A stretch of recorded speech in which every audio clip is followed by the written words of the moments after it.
যান্ত্রিক ভাষা ও অ্যাসেম্বলি ভাষার পার্থক্য নিয়ে এখন আলোচনা করব, অর্থাৎ মেশিন ল্যাঙ্গুয়েজ ও অ্যাসেম্বলি ল্যাঙ্গুয়েজের পার্থক্য এখন আলোচনা করব। তো যান্ত্রিক ভাষায় আমাদের কি থাকে, বাইনারি 0-1 দ্বারা যেটা লেখা হয় সেটা হলো আমাদের যান্ত্রিক ভাষা। আর অ্যাসেম্বলি ভাষায় কি থাকে, নোমেনিক কোড, যেমন যোগ করার জন্য অ্যাডিশন, বিয়োগ করার জন্য সাবট্রাকশন, মাল্টিপ্লিকেশন, ডিভিশন, এভাবে বিভিন্ন নোমেনিক কোড অথবা অপকোড থাকে। এগুলো দিয়ে আমাদের অ্যাসেম্বলি ভাষায় কোড করা হয়।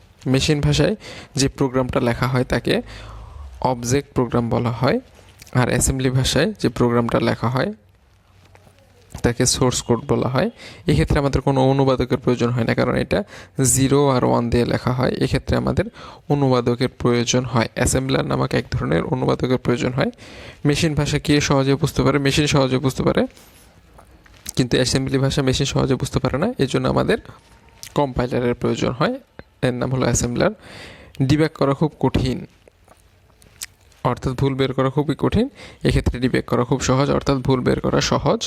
তাহলে মেশিন ভাষা মেশিন খুব সহজে বুঝতে পারে। মেশিন যদি খুব সহজে বুঝতে পারে তাহলে সেটা মানুষের জন্য বোঝা খুব কঠিন।